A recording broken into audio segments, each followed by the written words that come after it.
So I thought I would take my videos in a new direction and start things off with the word of the day. The word of today will be revolutionary defeatism, and I will explain what these terminologies mean as far as communism goes and how I personally feel about them. Revolutionary defeatism stems from Lenin, Vladimir Lenin, who basically said that instead of waging wars, imperialist wars, to preserve your own nation and your own privileges as part of a first world nation or any well-off nation in comparison to the nation you are fighting against, it would be better off for you to just sit back, let your country burn, and possibly even engage in a civil war for the sake of the proletariat. In other words, you have more to gain from your country failing than you do them succeeding. Thus the name revolutionary defeatism, because you want your nation to be defeated so that they are in a more exploitable position to engage in socialism for the sake of the workers. Now, some might argue that this is not the case, but that is short-term thinking. The short-term thinking that your resources are low, that your economy is bad, and you need to do this to sustain your nation. That's thinking like a capitalist. The capitalist needs to have profits coming their way and losses going someone else's way. And even a nationalist is just a collective capitalist. He's essentially taking capitalism and applying it either to his nation, to his race, to his religion, etc. I'm not saying it's not tempting. I'm not saying you are not going to think those thoughts occasionally, because you're going to want to have these nice things, these privileges, this first world stature, but in the long term, it is better for you as an individual and you as a collective to engage in revolutionary defeatism. Now, something people don't want to talk about is the right wing of America has actually taken a lot of these strategies and used them for capitalism. Revolutionary defeatism being one of them. Now, you might ask, how is that so if Republicans are the most war-happy party of the two? Well, look at the Tea Party. Look at libertarians.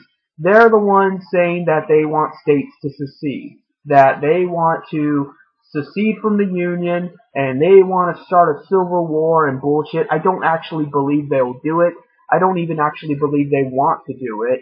But they're giving that rhetoric. And that sounds to me like revolutionary defeatism. Now, there is a such thing as reactionary revolutions.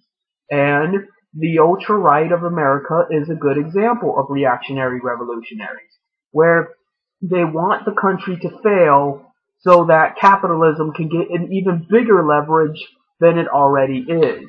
I know it's contradictory, but that's capitalism for you. Capitalism is about robbing somebody else for you to succeed. And so when you have an entire world of robber barons, that's what's going to happen. But by no means does it mean that you should support the right wing or that you should support the status quo, because they're both robber barons.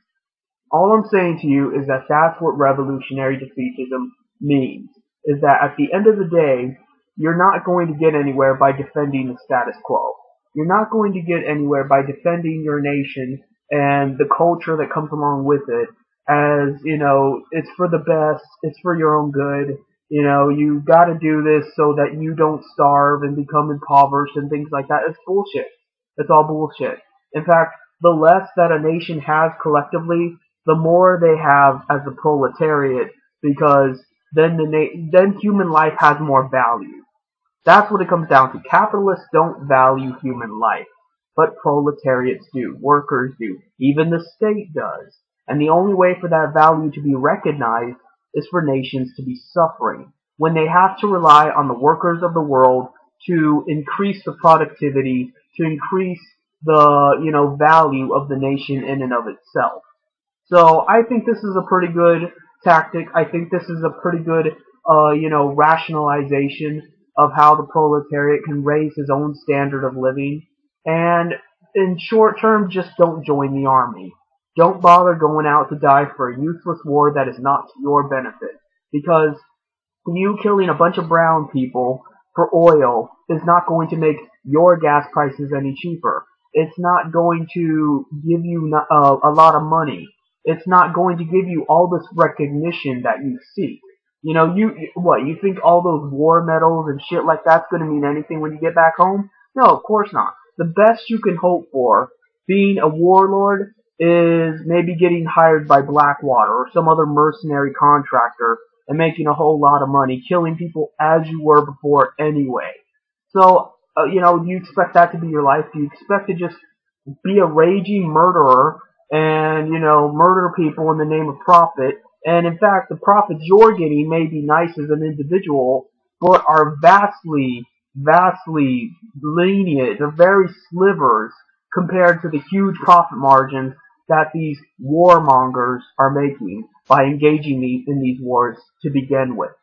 So I'm just saying that's my word of the day. I need to work on it, obviously, but that's just to give you a further explanation of communist rhetoric, communist concepts, and things like that. I'll link to a Wikipedia article of what I'm talking about below. See you later.